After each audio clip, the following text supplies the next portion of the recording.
But when I come back in spring, I'm going to have a full new setup. Obviously I've got the new bike here. I'm also going to get new helmet, leathers, because with the money that I saved on the manager's deal that I got on the Tessie here, I'm going to be treat myself to some new leathers, new helmet, some new gloves. I can hear sirens. Or does that mean I'm having a stroke? The only thing I'll probably still use is my boots because they are quite good. But my leathers, they're a two-piece leather, and when I bought them, I was a little bit more cuddly than I am now. It was before I took up cycling and got all slim and lean again.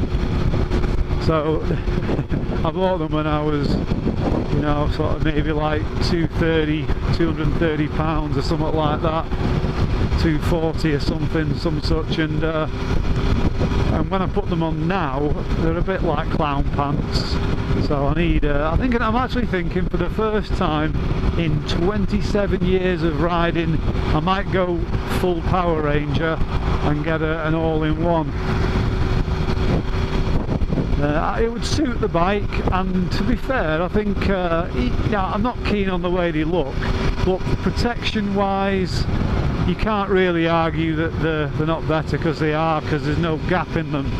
And the thing is with these leathers, because they're so baggy, and I find with two-piece leathers in general, they tend to gap around the back and you get drafts up and stuff like that.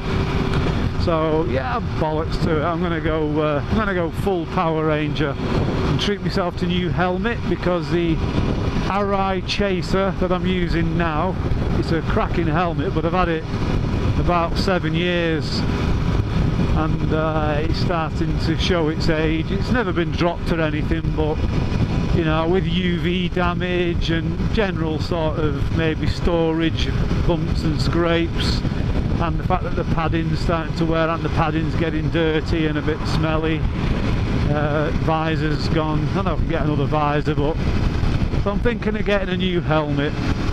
So maybe if anyone's got any ideas of what's the current state of the art in helmets. Oh, we're out of the restricted speed limit, so up we go.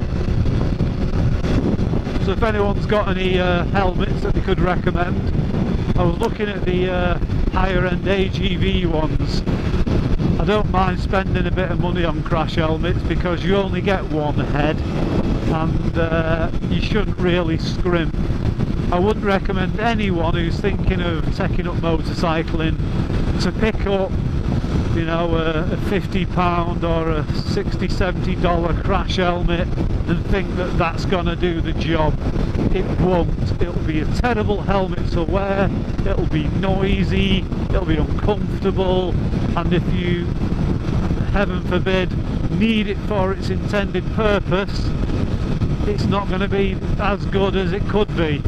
And in the UK they all have to pass a certain, what they call, kite mark, but they'll only register the kite mark, say, for impacts up to like 30 miles an hour, which means it can be used on a scooter and things like that. Now you want one that's fully race approved, so you can be used, so you could use it if you wanted in like an amateur track race. You want one up to that standards that will protect you up to 100+ miles an hour, or at least have the potential to withstand abrasions at that speed. At 100+ miles an hour, any impact to your head is going to kill you anyway, just for the sheer kinetic transfer of those sort of velocities. And at the end of the day, a helmet will only do so much, but you might as well get as good a helmet as you can afford. Even if you've only bought a bike for $1,000 or £600–800, cheap one, and it's the helmet you're looking at's half the value of that again, it's worth it, because a good helmet will, when push comes to shove, save your head, and you can't put a price on that. All you've got to do is have a look at charity websites such as Headway in the UK. Most of their service user base is a motorcycle accident, so can't overstate strongly enough the importance of a good crash helmet, hence why I'm looking to maybe spend up to sort of like £800 UK sterling on a crash helmet, because I'll get, you know, a full race approved one. The RI Chaser was one like that. It's a good lightweight crash helmet. It's a bit wind noisy, and since I've taken up video blogging, there's not really any good places in it to sight the microphone, and on that I may consider changing my camera setup as well. At the minute I'm using a GoPro Hero 3, some of my earlier ones are on a Hero 2, but I don't really like the way the GoPro, as good a camera as it is quite conspicuous the way it sits out on your helmet. It's very noticeable, and I quite fancy something that's a bit more low-key, and some of these, the Drift HD, things like that, they look a bit more discreet and sleek, and their microphone setup seems to be a bit less Heath Robinson than the GoPro one is. So we'll see. I've got all the rest of winter to research that, save up the money, because I've just emptied my bank account buying Tesla here. Don't begrudge a single pound of it, because this machine is awesome, awesome, awesome! Sorry.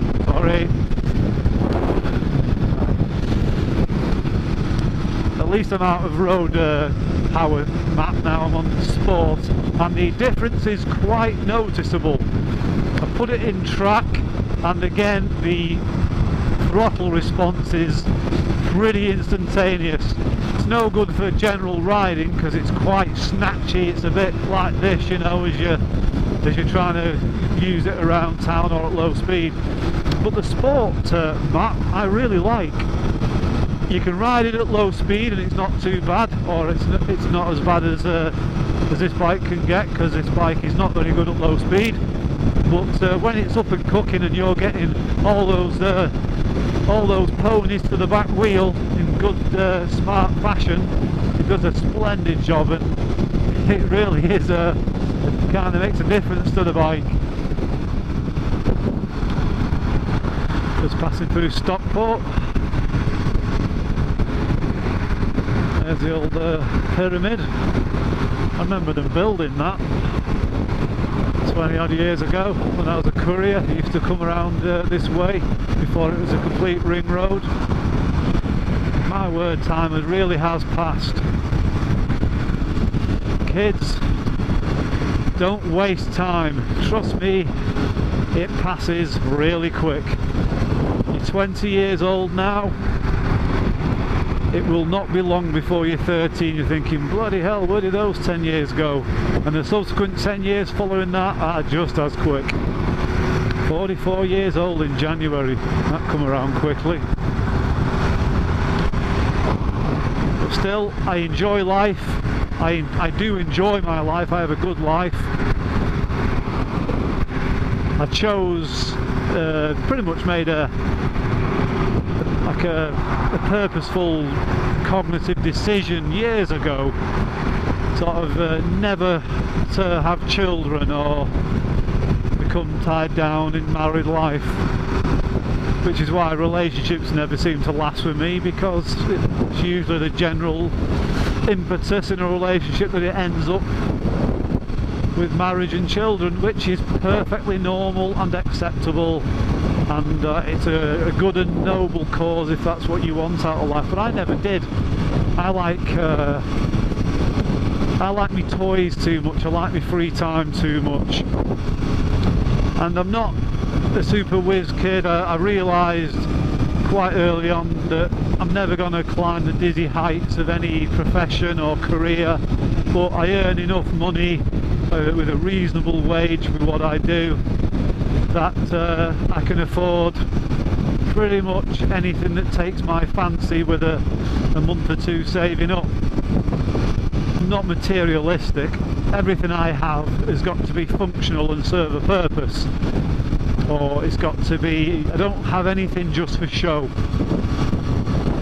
You know, my car is a small Ford Fiesta 1.6 diesel.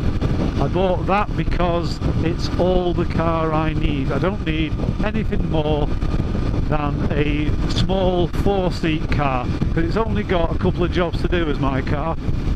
It drives me to work when the weather's bad, it drives me to the shops to collect shopping, and it carries my pedal bikes around when I'm riding away from home. It drives me up to my mum and dad's place where I store my motorbike, because I don't have a garage. That's the only regret I do have, is that I don't have a garage where I live. My house is tiny, very modest, 1-bedroom townhouse in a reasonably large town. It doesn't have a garage. It's one thing that's kind of missing from my setup, is a garage, because I do like to do as much, especially on my pedal bikes, I do all my own servicing and mechanics on pedal bikes. I just absolutely refuse to pay bike shops because, come on, it's a push bike. How complicated are they? Not very at all. And I'm not sort of trained in it. If there's anything you want to know, just look on YouTube. There'll be a how-to guide on there. You do it once, you know how to do it next time. Easy. The only thing I won't touch is suspension on my mountain bikes, because it's all fiddly and complex and you need special tools. So that gets done by a service centre. Everything else I do myself. Everything. I've even built 3 bikes since I took it up. All of them work perfectly well. Yeah, so I don't have a garage, which I would like, and I would also then have that option that if I'm about to set off for work and the weather was forecast to be bad, but it suddenly turns out to be nice, I could just get my motorbike out, and instead of having to plan to get it, which I do now. I think, right, well, it's going to be nice tomorrow, so I'll get my bike from my mum and dad's, and I'll ride it around, I'll drop it off there, and then drive home again. So there is this sort of spontaneity of not getting my bike out, which I kind of miss. And also storing pedal bikes, because my house is full of them, and as I've said, it's tiny. There are just pedal bikes all over my house. Yeah, so you know, things, you know, if I have other hobbies, I'm quite interested in astronomy, so I have a reasonably good astronomy setup. I have a Celestron 9 3/4 inch Schmidt-Cassegrain telescope on a powered equatorial mount, which does everything I need it to do when I'm sky watching, which in the UK is pretty sucky because we have crap light pollution and crap weather, but I get out when I can. Really interested in that. You know, and everything else, you know, if I want to go on a holiday, I can go on a holiday, because I don't have that financial burden that a family takes up. Now, I'm not in any way, like I said, you know, dissing down family men and women and kids in general. I imagine kids are their own reward. Just simply having them is reward enough, because you are hardwired genetically to love children and to raise them and nurture them. And I dare say, if I'd have ever had them, I'd have been a pretty good father. You know, I'm a decent sort of guy. I have good moral standards, and I would pass that on to a kid. But I'm a bit cynical about the future of humanity at the moment. I think that the Earth is overpopulated, and I have a bit of a horrible suspicion that we're due a bit of a calamity in the next 100 years, maybe. And it would I wouldn't like to think that any kids and descendants of mine would have to deal with that. I think that we're long overdue a calamity of some description globally, whether it be warfare, bacterial nature, big rock from space, climate change. I don't know. I'm a bit, I suppose, what would be termed as, what's the term? Misanthropist, that's it. The person who dislikes the human race. On the whole, I think the human species is a bit of a wanker. I think as a species, I think we're kind of a horrible part of nature. We do, however, have beautiful aspects within our horrible nature. For example, art, music, literature, well, art in general, and there are beautiful examples of humanity. They come around periodically and basically redeem the human race in a small respect, but, and I'm including myself in this, we're a pretty despicable race. I mean, for myself, for example, I have this motorcycle. It's very powerful, it does shitty gas mileage, and it's a toy, and it affects climate change. I don't care what anyone says, climate change is a reality, and even if it's a natural process, because the Earth does have processes of warming and cooling over many tens of thousands of years, and it might be that we are currently heading into a warming period, but we are definitely exacerbating this by cutting down all the trees all over the planet, which are the carbon sinks, and then and while we cut them down, we then all pump out CO2 from our exhaust and our chimneys and our factories and everything else. Human activity is definitely affecting climate change, and anyone who says it's not is very narrow-minded. But we're all stuck in it. We're all stuck in the sort of rut that humanity's dug itself into. Yeah, I could stop riding my bike, I could only ever ride my push bike, I could wear an orange robe and go and live in a mountain and say Om every morning. And to be truthful, all joking aside, there's been occasions in my life where that kind of lifestyle has appealed to me. I am a natural hermit and a bit of a recluse, and the thought of definitely going on, well, not definitely, maybe, terrible album by the way, by a horrible band, but I also am quite drawn to the concept of the Australian Aboriginal concept of walkabout. I really quite fancy just putting on like a monk's robe, picking up a walking stick and walking around the world. It's the kind of draw that I've felt for about the last 10 years, to be fair. Whether or not I ever will, I don't know. I do like the comforts of the flesh too much, you know. I like warm beds, nice food, fast motorbikes, the company of a female on occasion, if I'm ever so lucky. And but I could adopt that lifestyle, but would me adopting that lifestyle change anything? It would, maybe on a localised level to the people that I meet and interact with, because we all send out ripples into the world, and I like to send out positive ripples wherever possible. It's not always possible, but whenever I can, I like to. But would my good ripples, however many thousands of people they may affect, would it end climate change? Would it end world hunger? Would it end war? Would it end misery? No, it wouldn't. It'd be a force for good in a small respect, and that's what I try to do generally on a daily level. I do, but I am quite cynical about the whole of the human race, and sometimes I think that we could actually do with a good old pandemic or good old catastrophe to knock our herd back a bit, to thin the populace out a bit, so that the strong can survive, the weak can perish, and we can emerge from it a stronger and better and wiser race.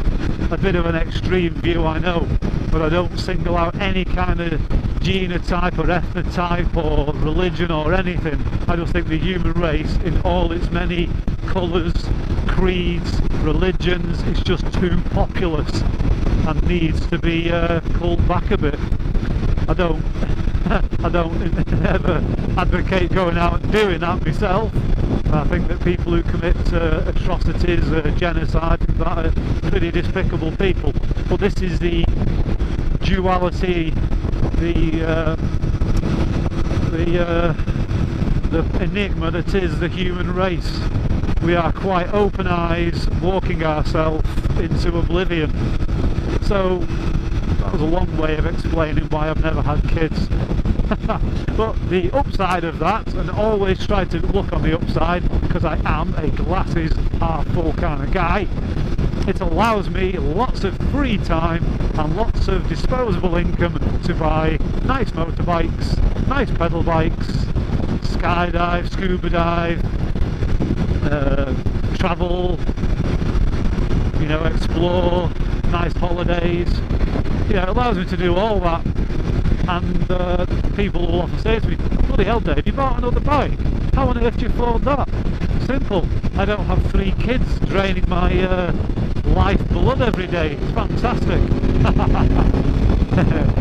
No, but I do actually like kids, that's the ironic thing, you know. I think kids are great things, so it's one myself, they're brilliant. Just never really fancied one of my own. So I seem to have gone off on a bit of a tangent talking about the meaning of life as according to Dave on 2 wheels. There are times you get a bit lonely living on your own, but that's what cats are for. You know, you're never alone when you've got a cat, because it's an excuse to talk to yourself, because you can talk to a cat. I have a cat, he's called Thomas. I might try and insert a picture of him here.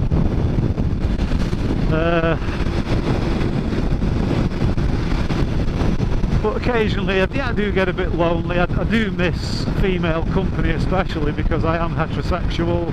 I am a red-blooded male at the end of the day, and I have had a number of relationships that have been reasonably long term. The longest one being that ended in 2010, and I'm kind of stupid for letting that relationship go. It wasn't all my fault, but 75% it definitely was my fault. And if the person who I'm speaking about was to ever watch this, I'd publicly acknowledge that I was at fault. And in hindsight, being 2020, I would have done a lot more to keep that person in my life, because I do miss that person a lot sometimes.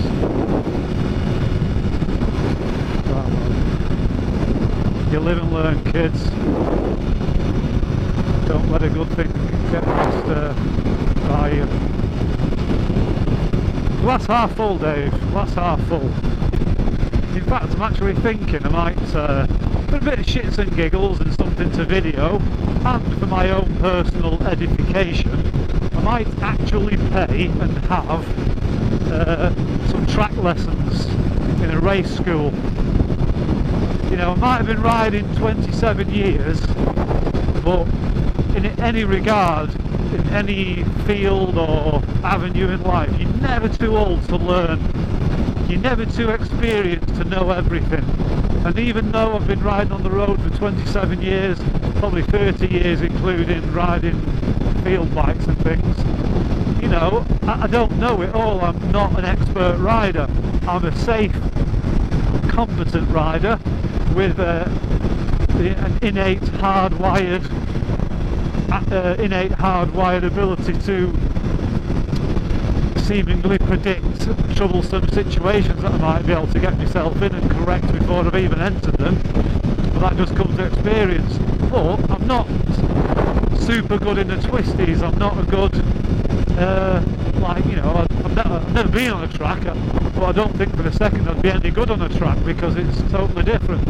But I would like, you know, to go and have some lessons in a race school on a proper track bike, and learn how to corner properly, which I would hope would then translate to skill on the road. You know, that kind of thing could only be good, and it'll be something fun to video, which, you know, sure you guys would like to see that. I don't intend to take Tessie on the track here, at least not while she's still in warranty anyway. You know, maybe after, say if I've had her 2 or 3 years, I might have a track day on her, once I've got really good on her and I trust her completely and trust myself. So yeah, I might do that. We'll see. But yeah, so if I do that, I'll post it up and see how you think. But yeah, I don't know what I'm talking about now, I'm just wittering while I'm riding along. I'll go through it and I'll edit something together. I don't think there's an overarching theme to this vlog. I'm starting to get a bit cold now.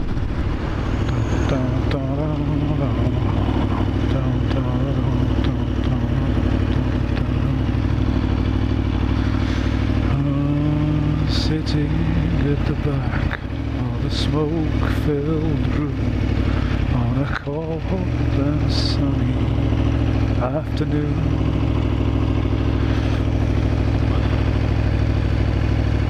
Fans on.